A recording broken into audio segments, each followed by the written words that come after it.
I'm author and critic David Agranoff. I'm a horror and science fiction author, critic, and researcher. In this podcast, I wanted to provide in-depth interviews and panel discussions with everyone from New York Times bestselling authors to researchers, musicians, and anyone I find interesting. Welcome to Postcards from a Dying World.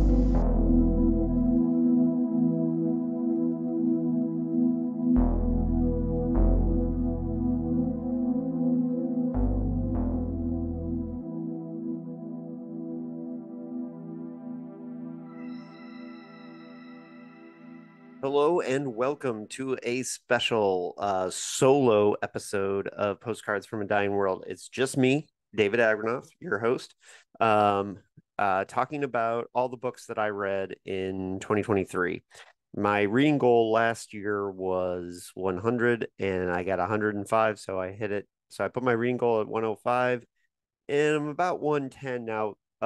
This is almost everything that I read. There's a couple things that are on my reading list that are like short story collections where I may have only read a couple of the short stories, but I included the whole book. So I'm not doing reviews of that. And part of that is that I put them on my reading list because they were things I read, but they're not full books. But maybe that's cheating. I don't know. But part of it is I read also I wrote the foreword for a collection of Philip K. Dick books. Anyways, one of the things that's different is you'll see a link in this podcast to buy me a coffee account. I spend a lot of time doing these podcasts and book reviews, and I don't get paid for them. So, and that's okay.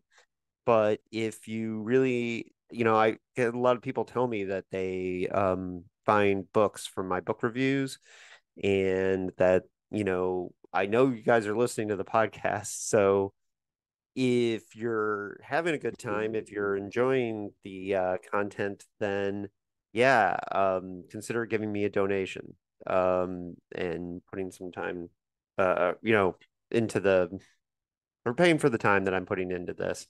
So last year I recorded this episode where I did a thumbnail review of every book I read, and a lot of you watched it, and a lot of you listened to it, and I was surprised. So, um, so I'm going to do it again, and apparently I'm going to start doing this every year. Now, if you want more detailed discussion of some of my favorite reads of the year, I will be recording a best reads of the year podcast with Judge Mark Rothenberg, as I do every year.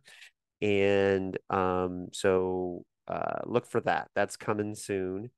There's already the my favorite movies of the year with Anthony Trevino and Issa Diao that is in this feed. So if you're a regular, you've already had a chance to look or listen to that. And the one thing I want to say before I get started is, and I got the cover back here hanging over my shoulder, is my book from Clash Books, Last Night to Kill Nazis, should be available at all Barnes and Nobles nationally.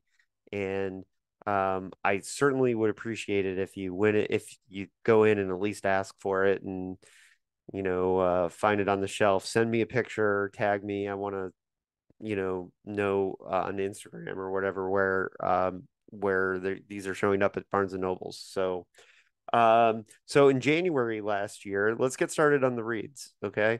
In January, the first book I finished of the year was Worlds of Wonder: How to Write Science Fiction and Fantasy by David Gerald, who I've interviewed here on the podcast about his most recent science fiction novel, Hella.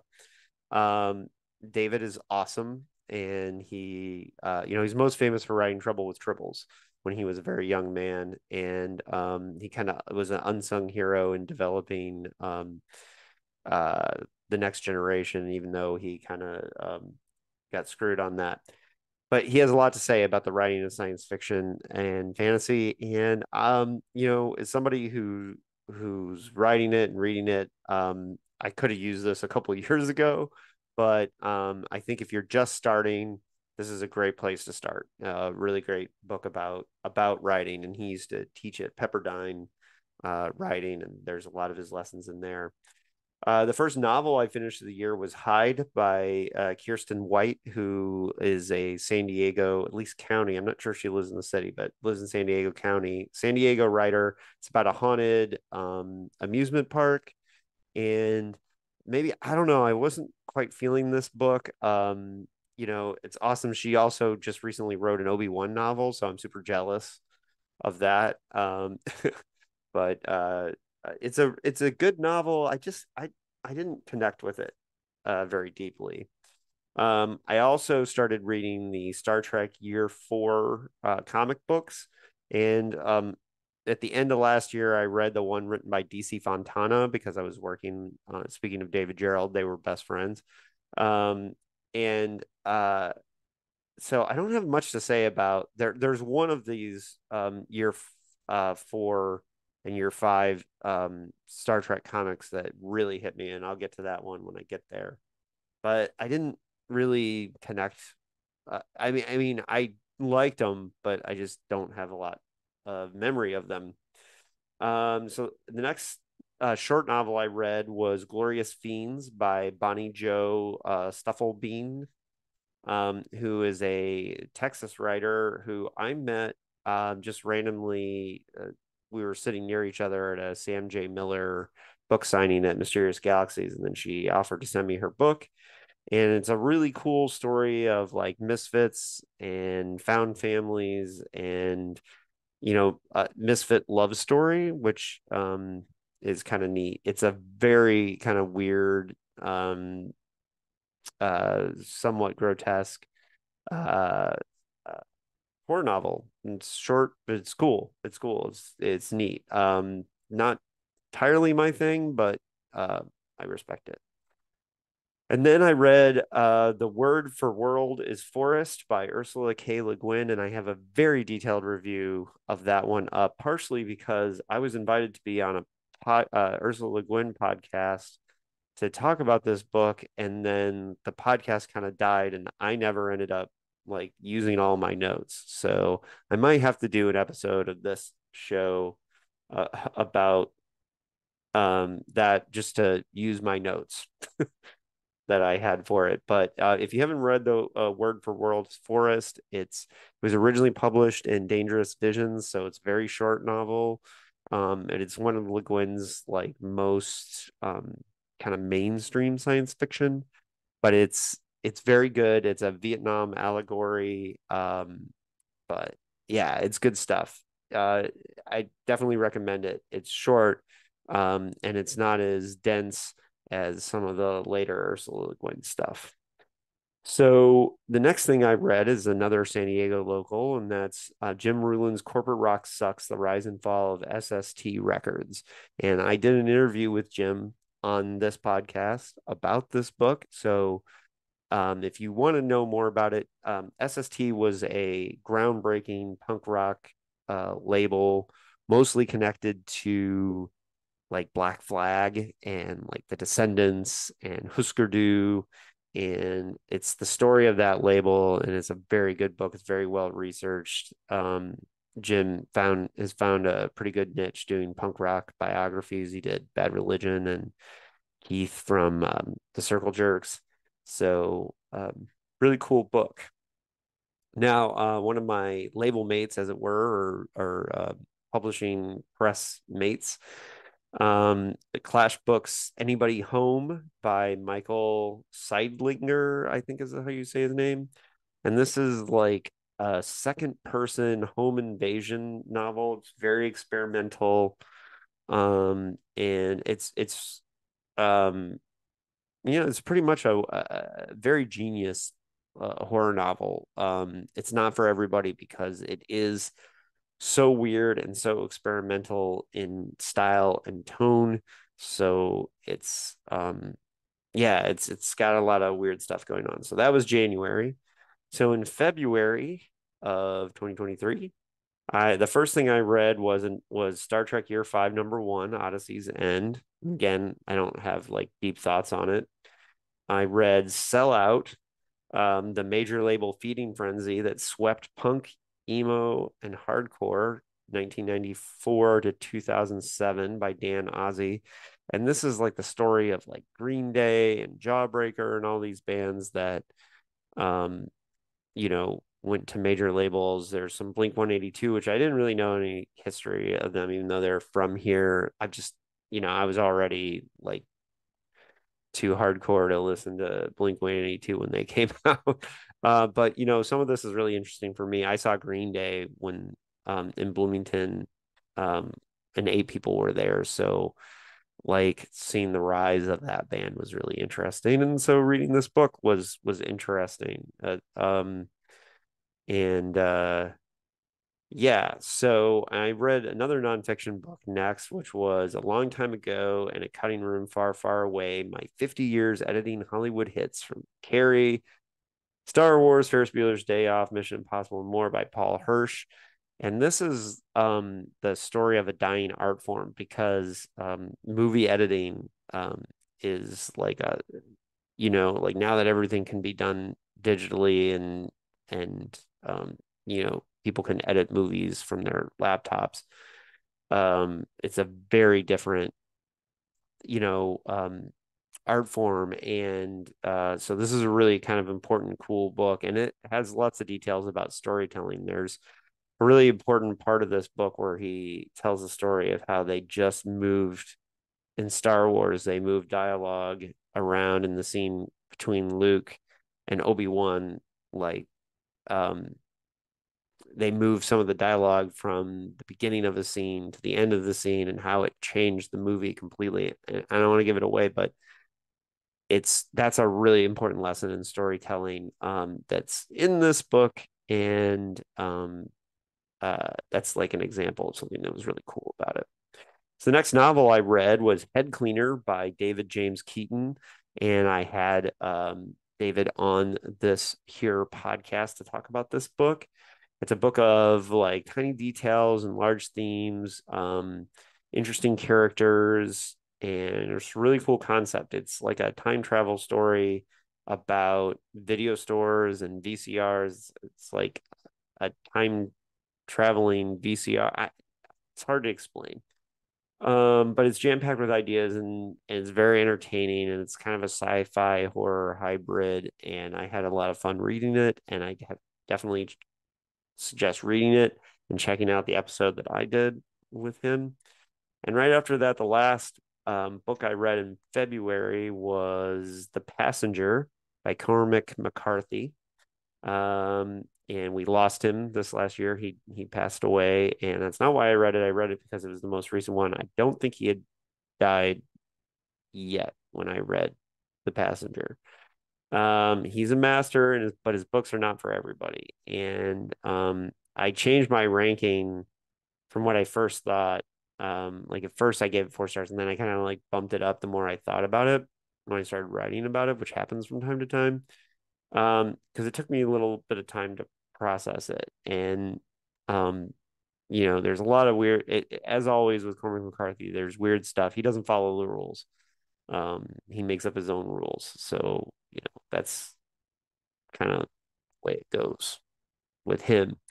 And there's a kind of a book that goes with us called Stella Mars, and I'll get to that eventually. And I hated that, but I liked The Passenger. And unfortunately, Stella Mars is where he goes out, but I'll get to that in a bit.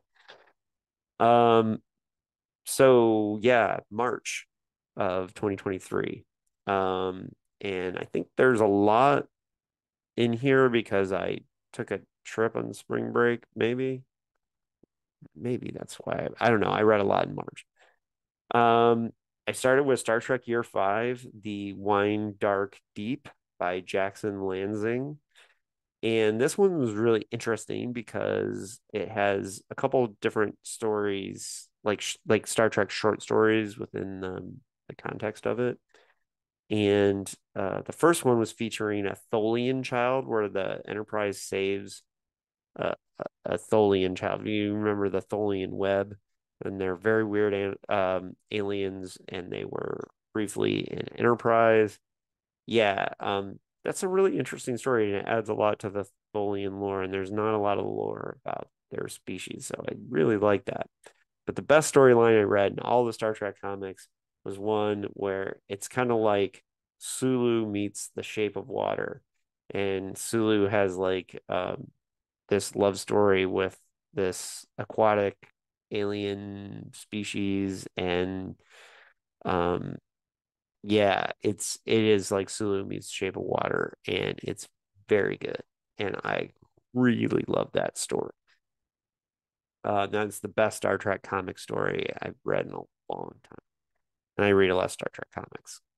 Um, so next I read a nonfiction book called The Milky Way, Autobiography of Our Galaxy by Moya McTeer, who was a regular guest on the Weekly Space Hangout, which is one of my favorite astronomy podcasts that's no longer with us. They don't do it anymore. I traded a few emails with Moya, but I couldn't quite figure out the time to get her on the podcast. She does her own podcast called Exolore. That's very interesting, where they just like make up planets and then have discussions about these fictional planets. It's a very interesting podcast. Um, I've listened to a couple episodes of it. Um, but yeah, the Milky Way, the autobiography of our galaxy, it's written like a first person narrative of the um of our galaxy talking about itself. So it's a high concept nonfiction book. So interesting.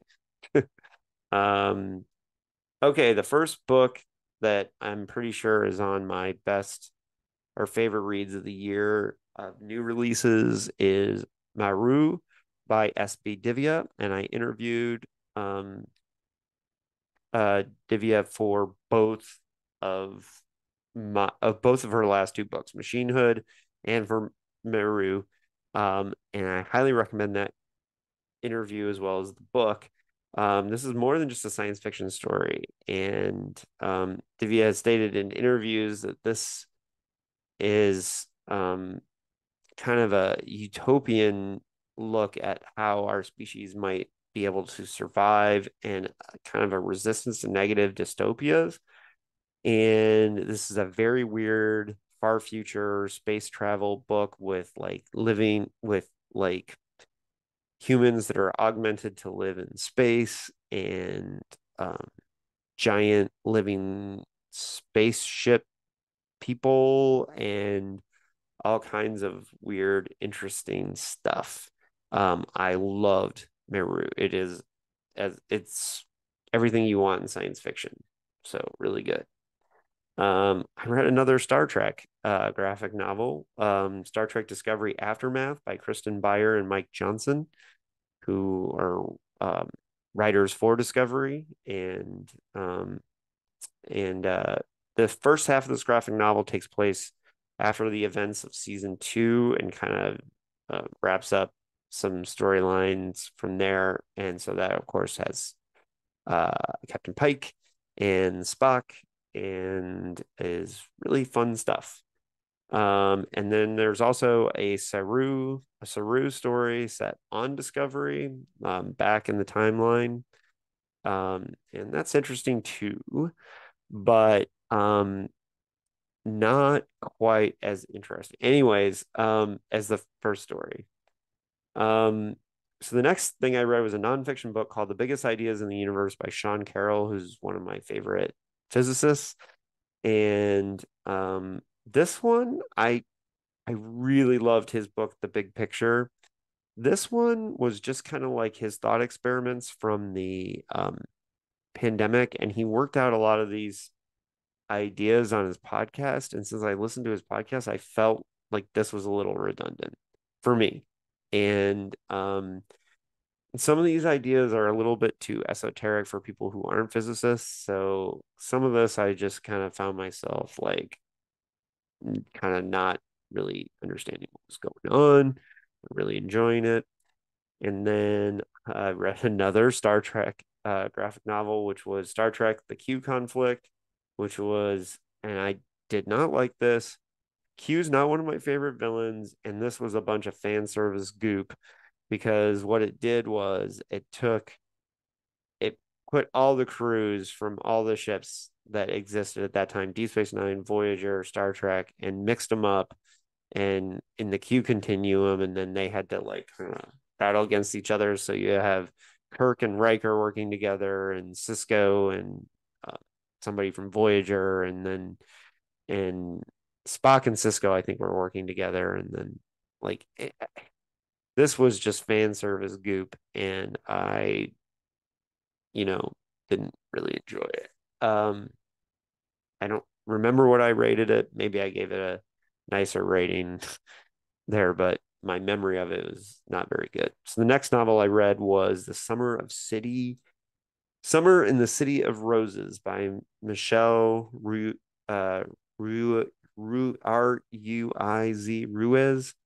Kyle. And this novel is kind of like a light fantasy and mostly the story of a brother and sister set in like a fictional Oregon town who end up like um uh like on the streets in Portland. And as somebody who used to live in Portland, I enjoyed the Portland aspects of this as they end up like kind of punk rocking around Portland. And there's some genderqueer stuff going on with the characters, and it was good. It was not entirely my thing. And like I'm not saying like it's great. Oh, you know what I just realized? I did a Discovery review and didn't point out that I'm wearing a Discovery hat. Anyways, but yeah, Summer in the City of Roses is I read about it in the magazine of fantasy and science fiction. Somebody there gave it a really good review. They liked it more than I did. I liked it. It was fine. Then I read one of the weirdest, silliest retro reads that I read of the year, which was Point Ultimate, a 1955 novel by Jerry Soule. And Jerry Soule was a writer on the Outer Limits, and he ghost wrote some Twilight Zones. Like when Charles Beaumont died, he left some of his scripts kind of they needed some passes, and Jerry Soule was the guy who did that.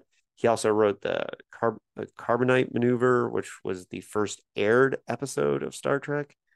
Um, or no, it was the first filmed. First aired was George Clayton Johnson's The Man Trap. Um, but Carbonite Maneuver was the first one to go before cameras.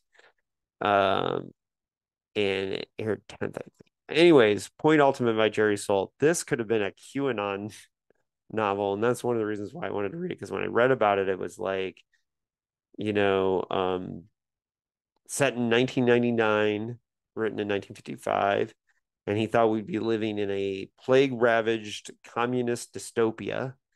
And it's funny, Bantam put on the cover 1999, incredible and prophetic. The story of the U.S. conquered and freedom from the stars. So they give away the ending of the book on the cover.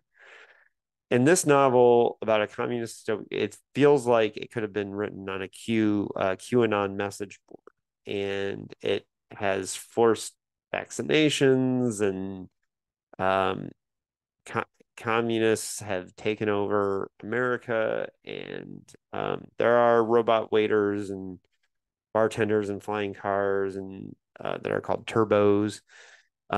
So there was some kind of fun stuff about reading this, but mostly it was like a weird ick factor, and it is just odd that this book is like really does read like a QAnon uh message board in in but written in 1955. Now I remember I did take a trip on this because the next book I read um the next book I read on um Flight to Indiana. So remember that. And that's Iraq Plus 100, the first anthology of science fiction from Iraq. And the idea was to imagine Iraq 100 years in the future. There's also a Palestine one in this series. And yeah, this is a really important anthology and it's very good. And there's lots of different really good stories in there. And it was great. And I read that, and my homie Desmond Reddick, who's my first and most trusted reader. His novel Mother of Abominations, which was part of a series called Monster Earth, which is like a kaiju shared universe thing. And Mother of Abominations is a really fun novel. Des is my friend, so um, we have similar tastes, and so there was a chance I was going to like it. There's nothing like super groundbreaking here, but Des, what he's doing is he's writing a really solid like Cold War and kaiju story. And he did a really good job of combining those elements. This was his first novel, and it does show a little bit of first novel growing pains, but that's to be expected. And Des wrote another novel after this that I read that's not released called And Kid Ghost. I believe that's the title, but it's like a superhero novel, like a noir.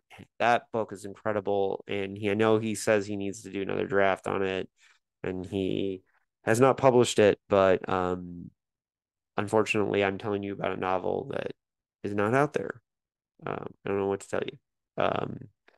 But and then the other book I read on that trip was The Divine Invasion by Philip K. Dick, which we covered for the Dickheads podcast. And that was the last book I read in March.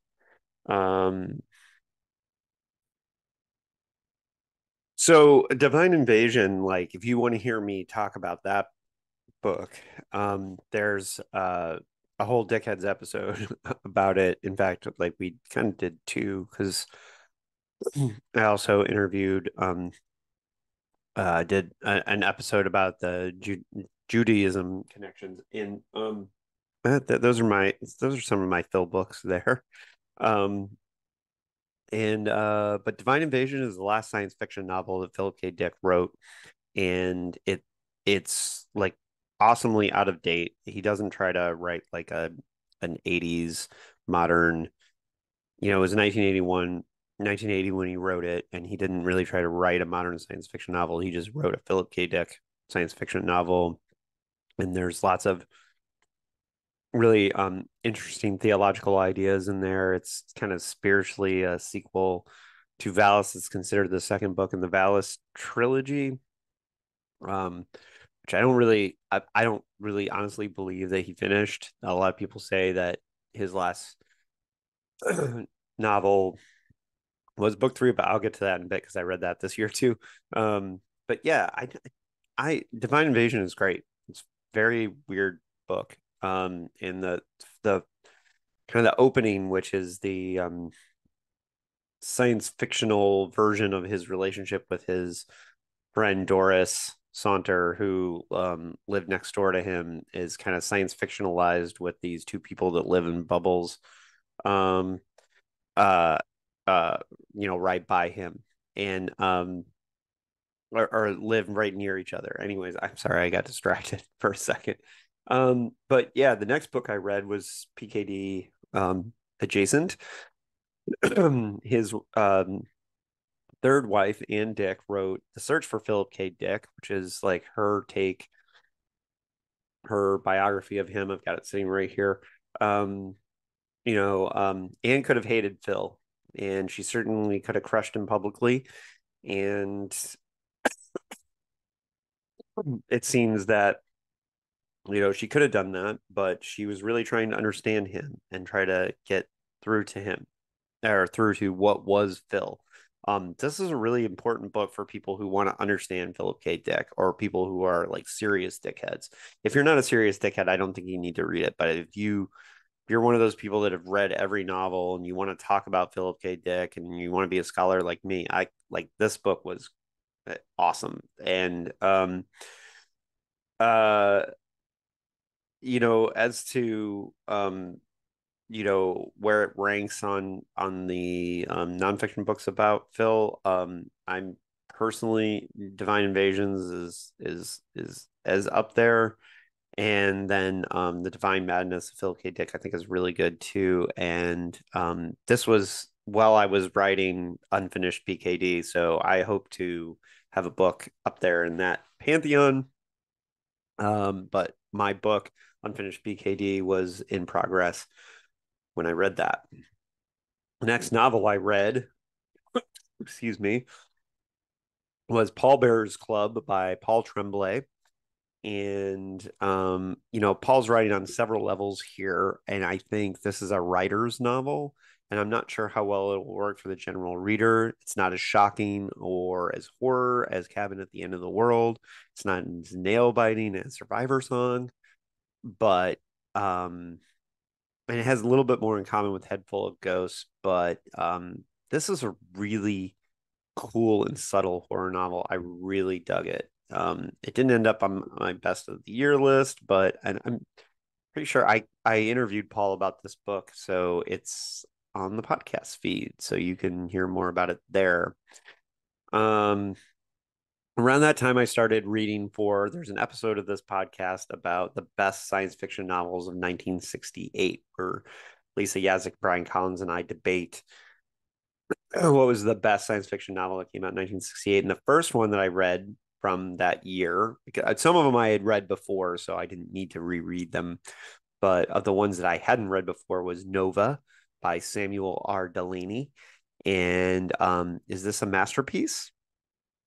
It has all the ingredients: the world building, fascinating characters, fun sci-fi concepts, including a supernova in the third act, technology of like cyborg studs and how they operate on the ships, that it borders on it's like almost cyberpunk, a decade before that literary movement was even birthed. So, and there's lots of obsession and greed and revenge in the story, and there's a meta commentary on the genre itself. So yeah, this is a really cool science fiction novel, and it is worthy of being in the debate for the best of 1968. And you can call me crazy because I don't think he would have considered himself to be as polished a writer then, but I like Babel 17 a little better. This might be objectively a better science fiction novel, but I like Babel 17 more. I might have to reread that again. So after I read that, I read She is a Haunting by Trang Van Tran, I think is the name of the author. Vietnamese American author, and this is a haunted house novel set in that draws on the author's experience of visiting family back home in Vietnam. And so it's the haunted house novel has this unique setting in the Vietnamese countryside, and it was good. It was really good. Not mind bending or super terribly original. It has the really cool setting. That was part of it. Camp Concentration by Thomas Dish, which was the second book I read for that 1968 podcast debate panel, was the last book I read in April. Camp Concentration. Yeah. And it's one of those novels that doesn't really depend on story, plot, or narrative drive. It's kind of like a experimental novel about it's kind of like a combination between Flowers of Algernon and Punishment, and the movie Punishment Park, which is a very obscure like 60s radical movie, which you should see. Punishment Park. It's a really weird movie. It's great. Um, but it kind of has the same story as Flowers for Algernon. So I know people have there are people, I think Paul Weimer, who was supposed to be on the 68 podcast, but we couldn't figure out the timing with him. He loves this novel. He thinks it's the best. He was the one that said that he thought this was the best novel of 1968. I didn't really like it. Just gotta be honest with you. And the fact that it has the same plot as Flowers for Algernon makes it even less impressive, because it's like people engineered to be super smart, and they get they get made prisoners and blah blah blah. Well, every year when I do my best reads of the year podcast, my homie Judge Mark Rothenberg usually will tell me, I'm going to send you this book. And I went out to Indiana. So when I went out to Indiana, he gave me a bunch of books, two of which I actually did read this year. And the first one was Sour Candy by Keelan Patrick Burke. It's a horror novella. It's subtle but creepy. Um, and it imagine a child who's like a cosmic monster who shows up and says he's your child, but you don't remember him, and he won't go away. But it's like kind of similar to the Babadook, but not as annoying. Um, and really good horror novella.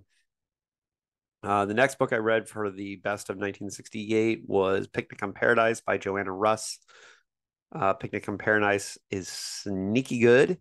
It's a novel that rewards like deep dives and like studying it and rereading it and looking at it like I did for writing the review and for the 68 podcast. Professor Lisa Yazik came on to suggest it as best of 1968. And I have criminally not read enough Joanna Russ, and sitting right underneath me at my TBR is The Female Man, and I will read more Joanna Russ this year.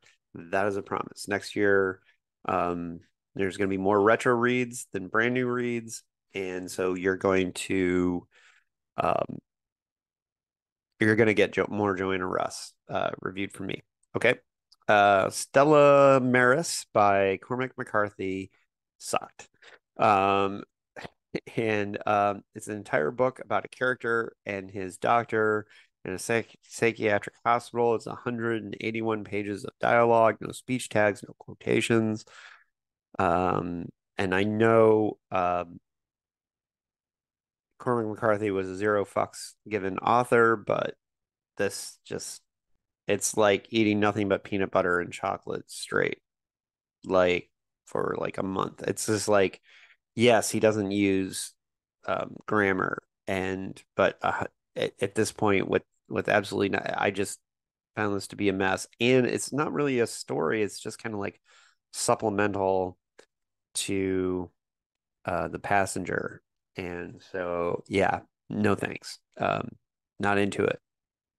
And the next novel I read was The Terraformers by Anna Lee Newitz. Um, uh, this book, I saw this author at an event with SB Divya at Mysterious Galaxies, and really enjoyed the event. Um, this is a really cool science fiction novel. I'm surprised if you'd asked me when I read it, I just assumed it would make my best of the year list, and just like stuff kept knocking, like being a little better and a little better in my opinion. But it's this is a really weird novel that takes place over generations. It's like imagine um uh a better version. This is about terraforming of a planet over generations and generations, and AI and augmented animals, and but it's almost like a political science fiction novel. And I actually would love to have talked about some of the things that were going on in it with my father, who's a political scientist, because there's lots of stuff about bureaucracy in this book. And so I recommend The Terraformers by Annalee Newitz. Um, one of the reasons why it'll seem like I didn't quite have 100, I might not have 100 exactly 105 reviews, even though I had 108 books read on Goodreads, is that I'm a subscriber to the magazine of fantasy and science fiction, edited by Sherry Renee Thomas. And so they are the length of books, so I don't feel like I'm cheating if I read a 200-page issue of the magazine of fantasy and science fiction. And I read every issue this year, and there was some really good stuff. And so I just wanted to point that out here, that I was reading that, and I discovered lots of cool authors from that. And the last book I read in April was the homie, the sensei, my uh the author I learned the most from, my favorite author, the guy that I have like 60 books of sitting here on the shelf, John Shirley. Um, I've reread Demons. Um, his horror novel from the year 2000. In the year 2000. Yeah. And Demons started as a novella, and then he added a second part to um, make it flesh it out into a novel. And the first novella is absolutely a masterpiece novella. The second part of the novel is good. It is not as good as the masterpiece first half. And it is the story of how these giant environmental disasters like ExxonMobil, the Exxon Valdez, or um, Bhopal, like were engineered by these ultra capitalists to raise these demons, and it is a great environmental novel and awesome. So May, my books that I read in May. So the first book I read in May was The Future is Female, Volume 2, edited by Lisa Yazek, who is one of my favorite guests on either podcast that I do. And I had Lisa on to talk about The Future is Female too. So you can get more details there. These are stories of second wave feminism because this is the 70s. So the first Future is Female is like a bunch of short stories collected by women writing science fiction between the years of like 1927 and 69. And this is the 70s. So second wave feminism and explores environmentalism, post male societies, first menstruation, and like all kinds of weird and interesting things. Um, it's fairly or unfairly the science fiction genre is pointed as a boys' club. This is proof that it is not. Some of these stories come from major magazines or major published things, and some were from fanzines. And Lisa had a really interesting process in putting this one together. So I recommend that you go listen to that episode. So the next thing I read in May will be high on my best reads of the year. I'm not going to say where. You'll have to watch that episode to find out. But The Mountain and the Sea by Ray Naylor. When Stranger in a Strange Land came out, it was supposed to be like the science fiction movement, like, or a science fiction novel that was like a movement, and like hippies everywhere were excited about it. And it was this big deal, and folks talked about grokking stuff. And I wish that this novel had that effect, because decades from now, you could be talking about how we started to understand our place in the global ecosystem of Earth from reading Ray Naylor's Mountain and the Sea. This is a very Stanislaw Lem like novel. I had Ray on the podcast, and probably the biggest flex I've ever heard on the podcast. And one of the funniest things is when Ray Naylor's like, well, when I read Stanislaw Lem, I read him in his original Russian. And I was like, that is an awesome flex. Um, this is a masterpiece. This is an absolute masterpiece of science fiction, and you should read it and go listen to my interview with Ray Naylor. It is awesome. So, yeah, really into that book. Next, I read Juicy Ghosts by Rudy Rutger, the Mad Rucker himself. And this Rudy's science fiction is hilarious. He's a very he is he writes as weird science fiction as it gets. Like, he's proto bizarro. And this story is about technology, immortality, presidential election. It was obviously written in 2020 and reacting to those things. Um, and uh, it's very Rudy Rucker style. It's self-published. I don't think he wanted to deal with editors or anything. Like, I think he's just over that stuff. And sometimes some of this gets a little so weird that you're like, I'm not quite sure what's going on.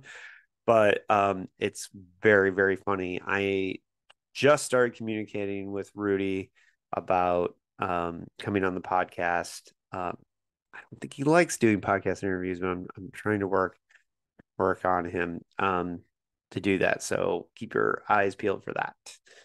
The next thing I read was Philip K. Dick and Philosophy. Do Androids Have Kindred Spirits? Edited by D.E. Whitaker. And he's the editor of somebody I've interviewed for background on Unfinished PKD, but I haven't had him on the podcast yet. This is a part of that open court, like Man in the High Castle in philosophy, Breaking Bad in philosophy, and like they take whatever popular show or popular thing and but this is pretty good. This came out around the time of the Adjustment Bureau, so it's very heavy. Weirdly enough, for the Adjustment Bureau, which is PKD movie that um we crucified on on the Philip on Dickheads and famously Anthony despised. And so there's a lot of that in here. About half of the essays are awesome. The other half, not so good. And then give the editor D.E. Whitaker a lot of credit. He did an entire essay backwards about Counterclock World, and that's hilarious. Yeah, so I read that, and I read Raw Deal, Hidden Corruption, Corporate Greed, and the Fight for the Future of Meat by Chloe Sorvino. And as a vegan, a lot of this information is stuff that I'm glad is getting out there. This is a really important book about updating on a lot of the issues that are going on with climate change and like the horrible ways that the meat industry is just awful, terrible, terrible thing. This author makes a lot of excuses for it, and there's like a really weird part where she like kind of like fetishizes eating meat, like even though she knows that the industry is really, really terrible. So yeah, that really turned me off. That was really gross. Um, and but that could be my vegan bias, but I make no apologies for that. Meat is murder and dairy is rape, and I hate those industries. So yeah. Um, Moving on. Lone Women by Victor Laval. I expected a grim frontier tale. This is like a weird horror western. It's a very feminist weird horror western, and Victor Laval as a male writer is very good at writing stories with those kinds of themes, i.e., see The Changeling, the TV series based on his novel, which gets more into those themes than the novel actually does. But that's partially because it has a woman showrunner, and uh, she expanded the story, and I think Victor was very really happy with the way it was done. The novel never felt like a chore or a slog to me. Lone Woman, I've seen some people think it was a little slow. The pace is a little slow, but you know, uh, it had some really, really great moments, and I personally found it to be a page turner. I don't know what people are talking about. I thought Lone Woman by Victor Laval was great. Um, yeah, and then the last book I read in May was False Dawn by Chelsea Quinn Yarborough. I had to take a train trip up to LA. I don't remember what it was for. Um, and I read this mostly on the train, I think. And False Dawn is one of like it's an environmental apocalypse novel. There's a short story that takes place in the same universe that was in The Future is Female, and that's where I heard of it from. I tried to get Chelsea Quinn Yarborough on the podcast because she's doing a new reissue of this, but yeah, it didn't happen. um, but this is a it has the bleakest meet cute in the history of stories. It is one of the bleakest, darkest, end of the world environmental apocalypse novels you'll ever read. It was my best retro read of the year. I was once on a panel with Yarborough talking about vampires. She's most famous for writing a series of vampire novels. Um, but yeah, this was yeah, super brutal, intense book. Um, so in June um of 2023, I did take a bus train trip to Riverside, California to do research for Unfinished PKD at the archives and the Riverside Library, which has an amazing collection of Philip K. Dick books and has papers um, from Ann Dick's papers and oh man, I'm brain parting the other lady's name, but there's a woman that he briefly dated in the 70s, and her papers are at Riverside. And so I took the bus and train combination up there, and I did a lot of nonfiction Philip K. Dick reading on that trip. So the first of which was What If Our World Is Their Heaven? The Final Conversation of Philip K. Dick, where it's like one of the last two interviews that he gave, and it's just a transcript of the interview. And I read the whole thing, or it's a transcript of two different interviews, but I read the whole thing and highlighted it between here and Los Angeles on the bus. And it was interesting because we passed Santa Ana where the interview was given, and he lived not too far from the 5 freeway. So that was interesting having that or thinking about that while was reading it. It's a really interesting book. The main reason why it's interesting is that he lays out, like, he had a contract for a science fiction novel called Owl in the Daylight, and he chased 4 concepts for Owl in the Daylight. And in this interview, the fourth and last concept that he claimed was going to be Owl in the Daylight, he lays out the story idea, and it's like it would have been a masterpiece. And the title of this book comes from that concept, and you can read about it in Unfinished PKD, which is coming from Antiopidius Press and part of the Philip K. Dick Studies series. Oh, I probably shouldn't have announced that. But anyways, well, if anybody notices, I'll be making an official announcement about it soon anyways. So yeah, there was that. And I also on that trip read Writers of the 21st Century, Philip K. Dick, edited by Martin H. Greenberg and Joseph D. Olander. And this book is a old series of essays. This series, they would have essays about different science fiction writers. And what was curious to me about this was right after Phil died. And these are a bunch of essays about like why Philip K. Dick is a great writer before the Philip K. Dick kind of renaissance, when people started to realize this was like when he was not as respected or known to be as good as we know him to be now. And so these essays are like really arguing for like, hey, you should care about Philip K. Dick. And for that reason, I really, really thought the essays in this were really, really good. And it's one of the best nonfiction books about Philip K. Dick. And it's hard to find. It's out of print. My copy has coffee stains on it, and I'm happy to have it. I also read a graphic novel autobiography called The High Desert by James Spooner, about the Riverside area, because I was going up there and I was interested in learning about it. So it was like interesting timing to read that. And that's a very good story about being a punk rocker, a weirdo, and like this part of that part of the country. And so that was interesting. I also read the Transmigration of Timothy Archer for the Dickheads podcast. That episode is out. This was the last novel that Phil finished before his death. He was planning Owl in the Daylight when he died. He didn't get to write it. because it's not science fiction, because it's the story of Bishop Pike, a lot of people believe he was going to transition away from science fiction. That is not true.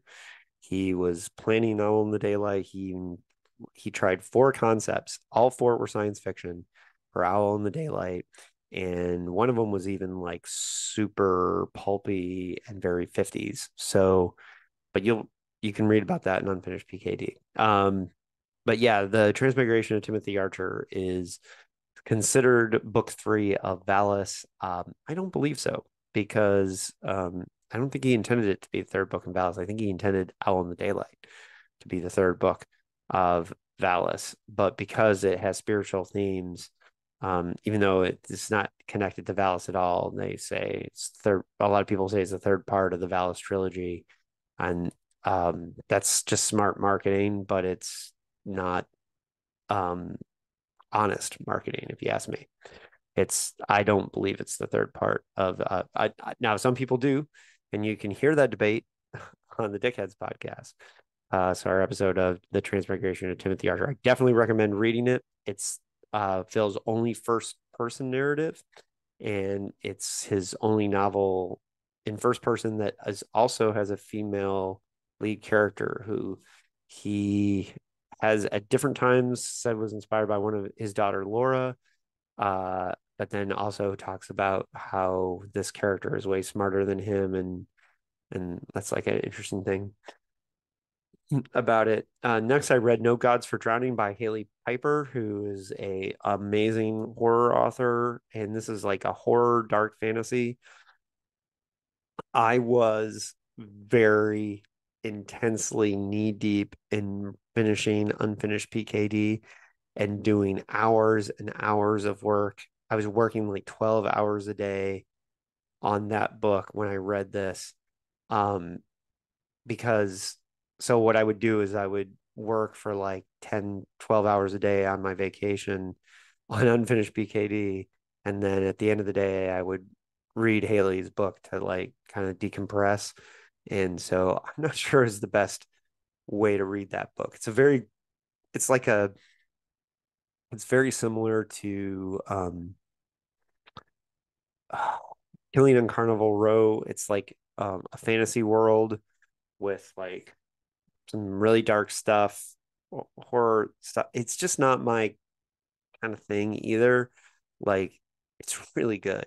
It's very good. It's just really not my kind of thing. And I was really not in a great headspace to be reading at that point. Because it was right around the time I finished Unfinished PKD.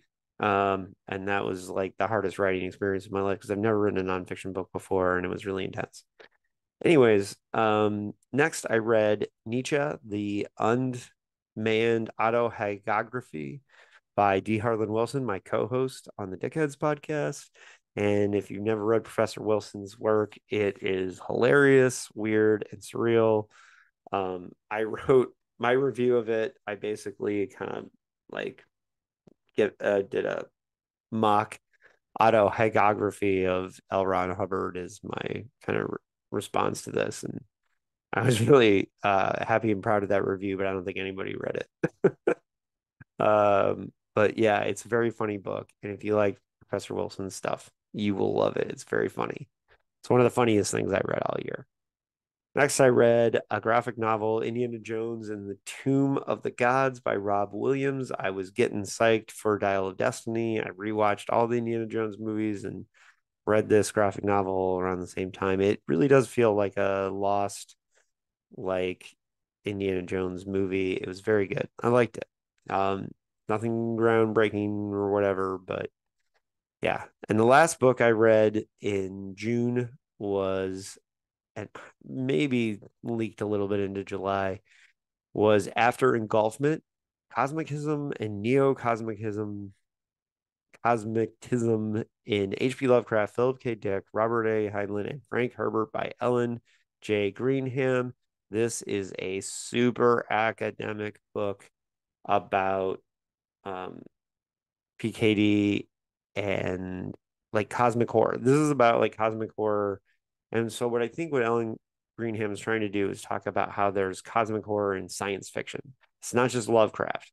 Like she's talking about how like a lot of the themes that Lovecraft explored in and his work that you'll find in PKD, Heinlein, Frank Herbert, and Dune, and all that stuff. And this uses really big words. It's a really intense academic book, but I learned a lot, and I really liked her take on things. And she writes a lot about like Three Stigmata of Palmer Eldridge, which is my, what I consider Phil's masterpiece. But I think Phil is the author discussed the most behind PKD. I tried really hard to get her on the podcast. She's in Australia, and the timing is very hard to match up with her schedule and our schedule.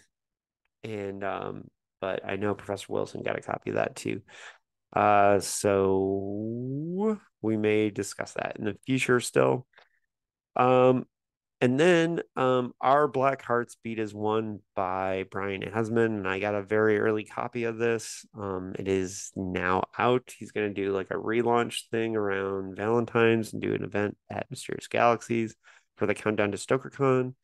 But this is a punk rock horror weird romance, and I know Brian is very proud of this book. You might know Brian as the author of Man, Fuck This House, which is the best title for a haunted house novel ever. This is a really good example of good stuff that can come out of self-publishing or independent publishing, because this is not like a mainstream marketable book, but it's got a lot of really cool stuff in it, and it's very weird. It has very cool ideas, and I enjoyed it, and I do think it's one of Brian's uh, best works, and I'm excited for his werewolf novel, Good Dog, that's coming out soon. Yeah, so that's Our Black Hearts Beat is Won by Brian Asman. Next, I read Destroyer of Worlds by Matt Ruff. This is the sequel to Lovecraft Country, and even more so than the first book, it's kind of like a collection of short stories, and I think they're even kind of more loosely connected than the first one. Um, I enjoyed this book. I'm 3 for 3 with Matt Ruff. I still think The Mirage, his alternate history 9/11 novel, is his best work.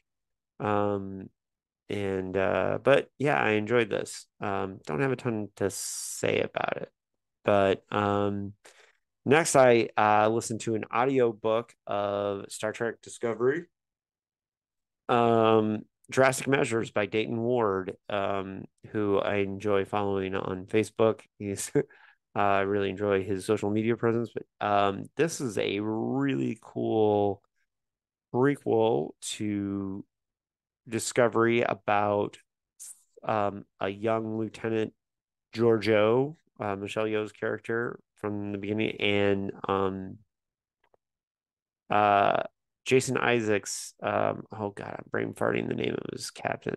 Um, I can't believe that I'm being a bad Star Trek fan. Just got too much going on in my head. Anyways, and they're both, and this is also a prequel to a story that appeared on Star Trek the original series, which is Kodos the Executioner. This is the backstory of Kodos the Executioner, so you get a little young James Kirk in here too, and how Giorgio and oh God, what was Jason Isaacs' captain's name? He's like a young security officer in this one. This is great. This is really good. I listened to it as an audiobook. So like when I was on walks or on bike rides or like, just cleaning the house, doing that kind of thing.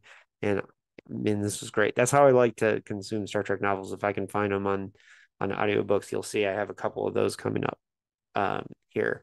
And that one was great. Next, I read Drek by Cliff Jones Jr. And Drek, Cliff came out to speak at Comic-Con on PKD. So we hung out the night before with him and Keith Giles, who is my publisher for Acquire. And Drek is, I described it as part drug, part nano. Oh, well, he describes Drek in the novel as part drug, part nanotech, part biological material. And I kind of described Drek, the novel is part surreal, part humor, part science fictional material. It's kind of Pink Bane, like Philip K. Dick inspired. Um, he calls it dream punk. Uh, there's some Easter egg Philip K. Dick stuff in there. It's short. It's like 114 pages, and it's really cool. Another example of indie publishing that, a 114 page novel. Well, I guess Tor is doing more of those these days. But it's a little harder to sell something like that in that length. And but I'm glad he did because it was good. So the next audio book I listened to on the Libby app, the on my phone, which is the library app. So it was Star Trek: Strange New Worlds: The High Country by John Jackson Miller. And this is a Strange New Worlds like um, Captain Pike. Um, this feels like a big episode of the series, like a two-parter or something. Um, and Uhura and Pike and Una get separated from each other on a landing party and a way mission, and they all have to um, deal with this low tech population to figure out like why they can't beam out, why the technology won't work. There's a cool mystery, cool story. It's great character stuff. Enjoyed it quite a bit. I also read The Person on the Other Side of This Book by Samuel J. Tanner. And I should note that Cliff Jones Jr. came on my podcast. So I did cover Drek on this show. And 2 books back. I also talked to Samuel J. Tanner, the author of The Person on the Other Side of This Book. This is a very Vonnegut influenced, like meta sci-fi, hilarious. It's very Robert Sheckley or Douglas Adams, like sci-fi comedy. I laughed a lot reading it. It also has a little bit of Maltzberg, although Tanner had never heard of Maltzberg, but it felt like Maltzberg. So it's a fun book. Wait, oh wow, another person I had on the podcast. Boys in the Valley by Philip Fracassi. This will be one of the top reads of the year. It's one of the best horror novels of the year. This is um an like just after the Civil War era orphanage, um demonic possession, maybe horror novel, historical horror, just really, really awesome. Tour de force, great writing, great moments, excellent description of what demonic possession or addiction might feel like if you're being driven by something else. That reminded me of Wet Bones by John Shirley. But I interviewed Philip recently. I wasn't able to interview him at the time when I read it, but I interviewed him recently, so that's up on the podcast feed, not far back. Um, and then the last thing I read in August was or in July was the second Star Trek Picard's Second Self by Una McCormick.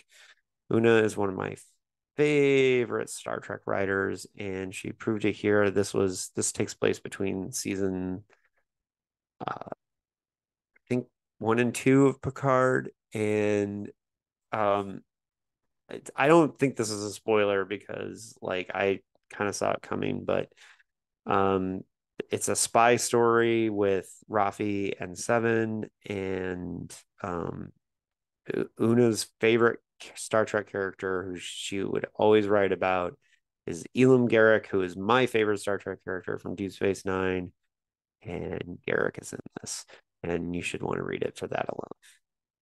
Okay, yeah.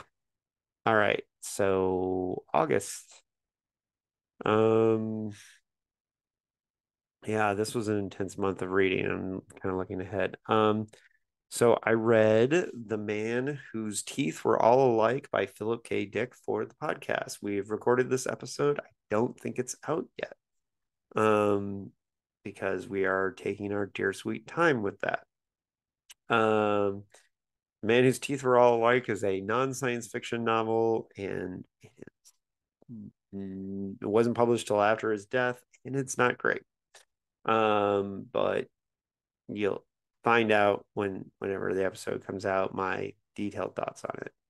Then I read A Labyrinth by Michael J. Wilson, which was gifted to me by the publisher, Stalking Horse Press, James Reich. And this is the narrative.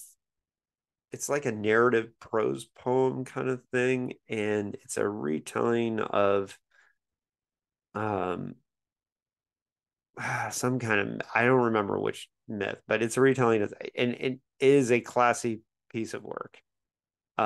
Maybe too classy for me. But it's a classy book. It's very good. And then I read Homage to Catalonia by George Orwell, which was a reread about the Spanish Civil War. And uh, everyone should read Homage to Catalonia. This should be the most important book by George Orwell. This was his personal story of war and his experience being in the war, and everyone should read it. And then I read a pre-release copy of Counterfeit Worlds, The Cinematic Universes of Philip K. Dick by Brian J. Robb. And you're saying a pre-release? Wait, that book came out a long time ago. It did. It got updated because there's new Philip K. Dick movies and TV shows, and it's great. It's an incredible book. And as somebody who just finished researching and writing a Philip K. Dick book, I only found one mistake, which is impressive. Not to nitpick, but it's because it's something that is not. He comments on one of the unfinished books of PKD, which is something I know a lot about. And yeah, I shouldn't really highlight this because it's great. It's really good. Brian J. Robb did a good job, and he was trusting other people when he was quoting the thing that was wrong. He just said that Earthshaker was not a um, genre novel, that it was a mainstream novel, and it was not. Earthshaker was his first attempt at writing a novel. It was a Gnostic fantasy. Um, but he hadn't read it. Only like 10 people in the world have read it, and I happen to be one of them. So that's why I know that. Anyways, but Counterfeit Worlds by Brian J. Robb. Here I can. Wow. This is right here. Very good. Very good. Definitely pick that one up if you like reading about Philip K. Dick adjacent stuff. Speaking of Philip K. Dick adjacent, how about the book that won the Philip K. Dick Award last year, The Extractionist by Kimberly Unger? That was the next book I read. And this is like kind of cyberpunky. And look, there's been virtual reality mind-bending novels since Shockwave Rider by John Bruner. Kind of think that one's better. And more impressive because that was written in the 70s. Because this is 20 years after the Matrix has happened. So like if you're writing something 20 years before the Matrix, it's more impressive than writing something 20 years after the Matrix. The title character is an extractionist whose job is to pull people out of Sims when they don't want to be pulled out of them, which is, and this is kind of globe trotting from Singapore to San Francisco, and it has kind of like a James Bondy thing. It's good. It's good. It's not great, but it's good. And I liked it. I'm not sure I would have given the award. I would have given it an award, but I'm not a Philip K. Dick Award judge. The Deluge by Stephen Markley.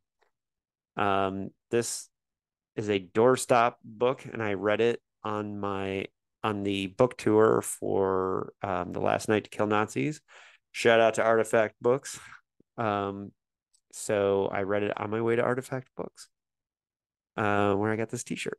And that was an awesome event. The John Shirley, Cody Goodfellow, and me event at Artifact, and then read it on the train to LA. And I kind of regretted taking it because it's like this thing. It's like 900 pages. And my problem with that, again, just like The Extractionist, John Brunner did it way long ago. So it reminded me a lot of Stand on Zanzibar, which John Brunner wrote in 1969. And this is a climate change epic.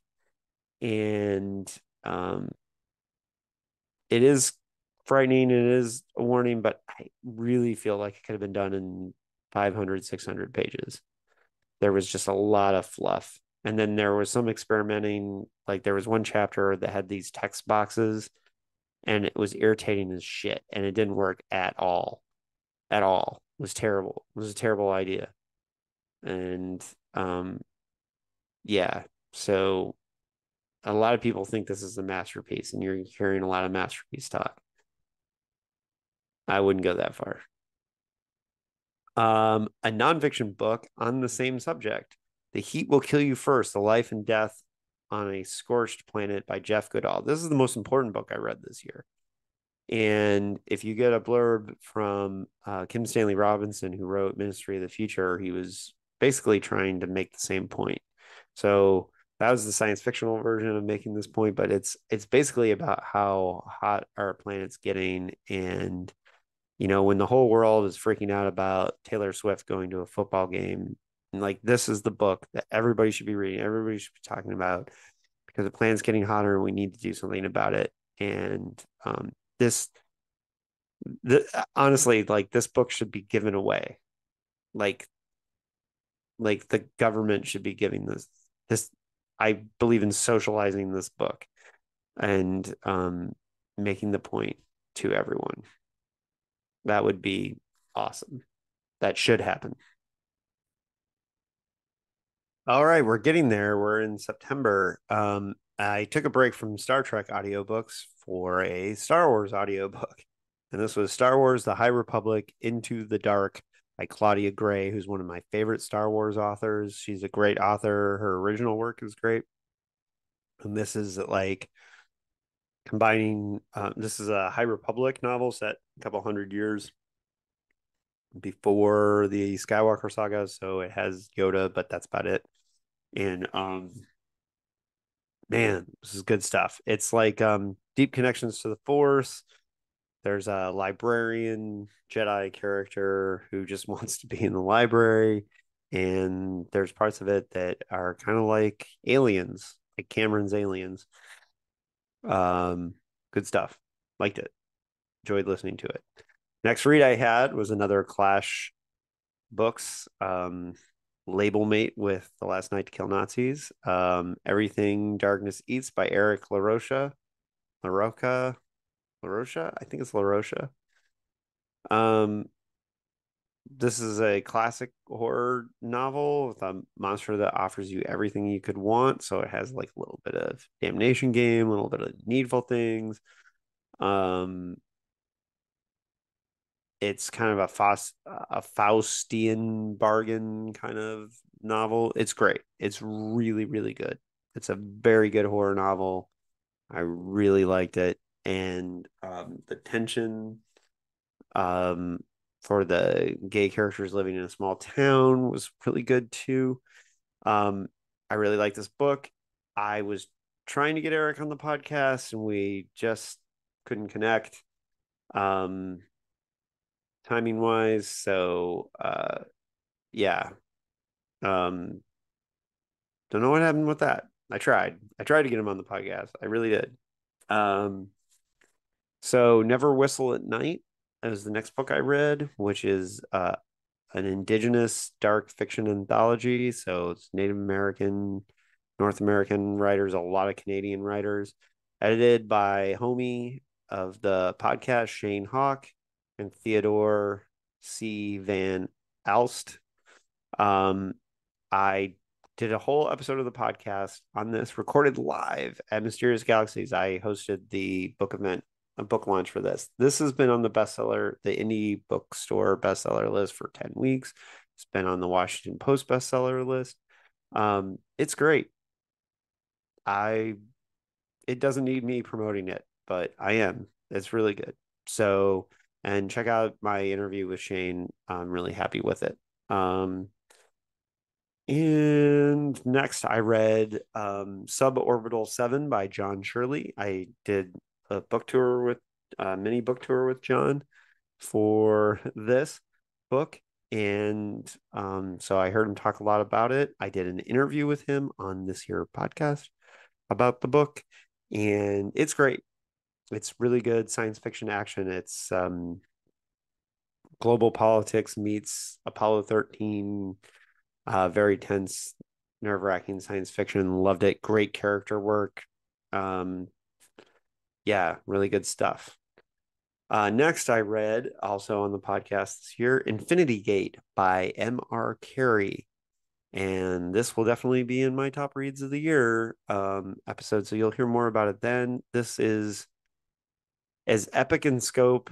He's like setting up the world building of like a Star Trek, a Dune, like that deep of a world, and it never leaves Earth. It's a space opera that never leaves Earth. Um, I went into it cold. I recommend that you do. I'm gonna end up talking about it in the best reads of the year, but and I did an interview with Mike Carey about this book. I highly recommend it. It's 500 pages. It's super breezy 500 pages. And maybe because I read Sober Little 7 and Infinity Gate, which both ruled and were great, right before I read Ascension by Nicholas Binge, Binge, Ascension. I did not like this book. And I really wanted to because Stephen King said really nice things about it on Twitter, X, whatever. And I wanted to like it. It breaks narrative rules a lot because it's supposed to be epistolary. So the chapters start off as novels, but then like the text does things no letter would ever do. And so that drove me nuts. And that might be just a writer problem, but the story was pretty good. It's a very weird science fictional horror kind of thing. Um, and it has some really cool, interesting things, kind of first contact things. I loved the concept, did not like the execution. An editor should have said no. If you want to make it epistolary, then start off the chapters with a letter and kind of like an ellipse and then get into the third person. But don't say it's all a letter and then just like have the text like not behave like a letter at all because it didn't behave like a letter at all. And so, yeah. But you know who else broke the rules? Narrative rules a little bit was Stephen King and Holly. Now, I liked Holly overall. There were a couple times where King did things like he explained what was happening to another character that the point of view character would know nothing about, and it didn't make any sense. And I was like, whoa, he should know better. But Uncle Stevie, Holly for the most part was a good horror novel, and I really enjoyed it. So overall, I liked it. My favorite novels that he's written in the most recent period are Doctor Sleep and Later. I'm not anti-recent Stephen King, although I haven't been as happy lately with some of the episodes. I loved Later though. I loved Later. So and I read Holly on my way to Metal Swap. So I sold books with Cody Goodfellow at the Heavy Metal Swap meet. And so I have a distinct memory of starting the first 100 pages on the way there. Um, and then the next book I read was I took a train trip up to Ojai with my wife, Carrie. And the book I read on the way there was Alien Enemy of My Enemy by Mary San Giovanni. It is a very cool um, alien novel. I'm kind of jealous of Mary for getting to write an alien novel. And she did a great job. It's really good. It's you know, uh I was excited to see her do some science fiction. There's some science fictional elements in there that are really cool. I liked it. And then on the way back from Ojai, I read most of Vertical by Cody Goodfellow. And I'm interviewing Cody for this podcast tomorrow. So I assuming this will come out first. And Vertical is one of my top reads of the year. It is a really tense thriller. And I loved it. It's very good.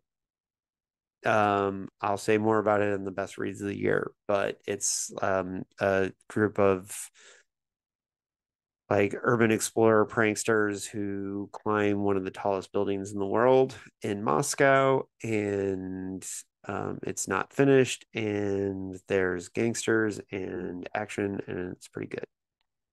The next audiobook I listened to, and I don't usually like to listen to audiobooks of stuff. I like listening to audiobooks of stuff like Star Trek and Star Wars because um, if I zone out a little bit, I know the characters really well, and or if I have to pay attention to something else, like like wait for watch to cross the street or something, that if I don't have to pay attention super close.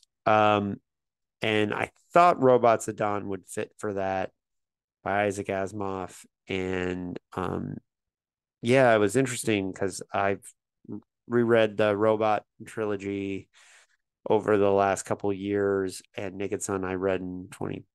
I guess I took a couple of years off because I read Naked Sun during lockdown, which was the second book in the series. And Robots of Dawn is a little creepy, knowing what we know about how Asimov was like grabby and like a little bit sexist. And this book is very sexist. It's weird. And I wrote a review of it, and I know I had some people complaining that it was more my thoughts about love about Asimov being a creeper, but I think it comes off in the text. So, anyways, that's Robots of Dawn by Isaac Asimov. I recommend my review there because I really don't have. I don't know. I said a lot in there about my feelings about Asimov. And I don't think Robots of Dawn held up as well as I remembered because there's less going on in it than I remembered. It's a lot of philosophizing about sex and robots, and it's weird. Next, I read a brand new cozy gaslight mystery called The Mimicking of Known Successes. It's a very Sherlock Holmesy type of mystery. The gimmick, though, is it's set on Jupiter, and there's some really cool world building I really liked. This is The Mimicking of Known Successes by Malika Ann Alder, and I really do like this book a lot. It's interesting. It's short. It's a quick read. It's supposed to be like a Sherlock Holmesy type mystery set in this weird post-climate apocalypse, end of the earth, humans trying to survive in these like domes on Jupiter. It's very weird. Liked it. Also on that Ojai trip, I read Last Action Heroes, The Triumphs, Flops, and Feuds of Hollywood's Kings of Carnage by Nick DeSemlian, who I know from the Empire podcast mostly. And it's funny because I read most of it on that trip to Ojai, but then didn't finish it till later. Um, the the thing about this book is that I know a lot of this stuff. I know the history of action movies. So if you don't know the history of action movies in the 80s, then it's probably a really good read. The one big thing that I learned that I didn't know was that Von Damme wanted to call himself Frank Cujo as his acting name, which is hilarious. I didn't know that before. Frank Cujo. All right, November, I read Mayfly by CJ Lead, which is like a feminist retelling of American Psycho. And wasn't my thing. Um, it's very well written. CJ Lead is very talented, and I look forward to reading what she does in the future. Um, but I wasn't really into this concept or this thing. Um, I objectively know this book is good. It just didn't work for me. Next, I listened to a Star Trek Picard radio drama written by Kirsten Beyer and Mike Johnson called No Man's Land. This was like a radio drama for Seven and Raffi, and it was weird.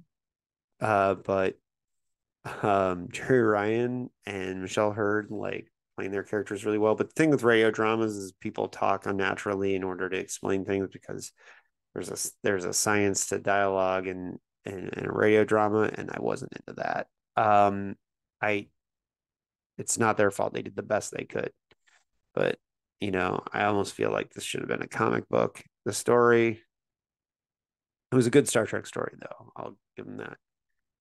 Next, one of the best horror reads of the year, Whale Fall by Daniel Kraus. I heard on the Talking Scared podcast, the host, McNeil, I can't remember his first name. He said that this wasn't horror. That's bullshit. It's definitely a horror novel. I cannot believe he said it wasn't horror. I'm working on getting Daniel on around the time of the paperback release of Whale Fall. The a diver looking for his father who died on a dive. He's looking for his father's body, dealing with the grief of his father who died during the lockdown, and he gets swallowed by a whale, and his oxygen keeps him alive. It's a retelling of the story of Jonah and the whale. It's really good. It's great. I don't know what else to say about that. One of the retro reads of the year, I read this around Thanksgiving, was Where the Late Bird Sang by Kate Wilhelm. Kate Wilhelm's role in the history of science fiction is very important. She was one of the co-founders of the Clarion Workshop. She's very important. The concept of this book was great. The execution, it's very thin. It's very old school writing in the sense that very thin character development, very little description. I kind of got lost sometimes in this novel. What was going on? I liked what it was trying to say. It's a eco-apocalypse novel about this post-collapse society where they start cloning people instead of reproducing naturally. It's interesting. I just didn't think it won the Hugo Award that year. I'm not sure that I thought it was deserving. Children of Dune was nominated the same year, and I really like Children of Dune. A lot of people don't like Children of Dune. Um, uh, but I might have given it to Children of Dune that year, or voted for Children of Dune. Next, I read Deep Sky by Yumi Kitsue, I think is how her name's pronounced. Deep Sky. This was a very vanilla science fiction novel. It's very by the numbers, mainstream science fiction novel, modern mainstream science fiction novel. So it has all the things that, you know, um, it's good. Like we're getting diverse voices in science fiction, and that's good. And that's a good thing for this novel that it has a a Japanese American character, and it's all women leads, and that's all parts of this novel that are good. The parts that are not good about this novel is that it's very paint by the numbers science fiction concepts, and it feels a little like manufactured to be modern science fiction, if that makes sense. I don't know. Anyways, next I read a novella, The Ghost in the Bone, limited edition Felix Castor novella by Mike Carey that Mike was kind enough to send me. And this is the first Felix Castor novel in like 13 years. And if you don't know Felix Castor, he's very similar to John Constantine. It's a urban London exorcist. This was very cool, very good story. It had a few moments that were really creepy. Next, I read Horror Library by Eric J. Gignard, Volume 8. Horror short stories. His short story anthologies are always good. They're always high quality. So, Horror Library, Volume 8. Can you tell I'm getting towards the end here? So, the next audiobook I'd listened to was Don't Fear the Reaper by Stephen Graham Jones. I'm not a huge fan of the slasher genre, so I think Stephen, he's a great writer, and I love Mongrels and The Only Good Indians. But the slasher thing is just not as exciting for me. However, I did like Don't Fear the Reaper better than My Heart is a Chainsaw. And My Heart is a Chainsaw was a book that I acknowledged was a 5-star book, but it just wasn't for me. Kind of like Mayfly is a very good book, but just not for me. And I thought I liked there was less of the throwing slasher references everywhere, and that was in My Heart is a Chainsaw. So I appreciate Don't Fear the Reaper a little bit more. Jay Daniels has grown up a little bit, and I think the book grew up a little bit with her. So I really like Don't Fear the Reaper. I'm excited to get the third book eventually. Next, I read a nonfiction book called Dawn of the Mindful Universe, a manifesto for humanity's future by Marcelo Gleister, which is like, yeah, this book could have been an essay, and it was a book. And it's all about like how we need to use science to think globally, not locally, basically, is the point. And I think it could have been an essay. It could have been a quote instead of a whole book. Next, one of the best reads of the year, Neom by Lavi Tidar, an Israeli born British science fiction writer. And this feels old school. This was great science fiction set in the Central Station universe that he created. And Neom is awesome. And you will hear more about it on the Best Reads of the Year podcast for sure. It's set in future Saudi Arabia in this high tech city called Neom that is kind of like outside of the religious law of Saudi Arabia. And then there's like robots, and there's this is the most Philip K. Dick book I've read in a long time. Not Philip K. Dick movie paranoid concept. I mean Philip K. Dick execution and humor, and there's inside jokes for and Easter eggs for Philip K. Dick and Rudy Rutger and like all kinds of stuff. It's very cool. Next, I read a nonfiction book called Interstellar by Avi Loeb, who's my favorite astronomer. And again, this could have been an essay or an article, but it's basically like arguing for like how we need to be an interstellar species and reach out to the stars. I agree. I'm more into doing it through telescopes than spaceships, but whatever. Next was a Mark Rothenberg gift, which was In the Miso Soup by Ryu Murakari, which is like serial killer meets 8mm set in Japan. It was good. Not super incredible, but good. And then the books that I'm still reading that I haven't finished, but will finish by the end of the year are Augmented Volume 1 from my publisher Choir. And yes, I have a story in here called Happy Click Click. Um, and I'm not going to review my own story, but the best story that I read in here so far is Urgent Care by Andrew Turek, which is like a chase story set in the future. And then there was one by a Ukrainian author. I'll Keep Your Voices Low. The Chenzova Lasverin. I'm terrible with names. Yeah, that's a great story too. And then I'm reading a really weird book called Massive Wild, it's a science fiction novel, interdimensional thing. It's kind of like Infinity Gate, but weirder. I think I'm gonna come down on that they're in the zeitgeist trying to do the same thing, and then Infinity Gate's like the better version of the concept. Although I'm having fun with it, it's very funny. Um, so yeah, that's all the books I read in 2023. If you made it this far, my next novel is called People's Park. People's Park, the release party will be in Indiana on April 7th at probably at Morgenstern Books in Bloomington, Indiana. And that novel takes place in Bloomington. It's a love letter to freaks and weirdos, and it's really cool stuff. I'm really excited about that book. And then the day after the book release party, the planet's giving us a solar eclipse to watch. So if you come to Indiana and do that, I'm working on trying to do an event with Ray Bradbury Center for because a bunch of my science fiction author friends are coming to town for it. So hopefully we'll see you there.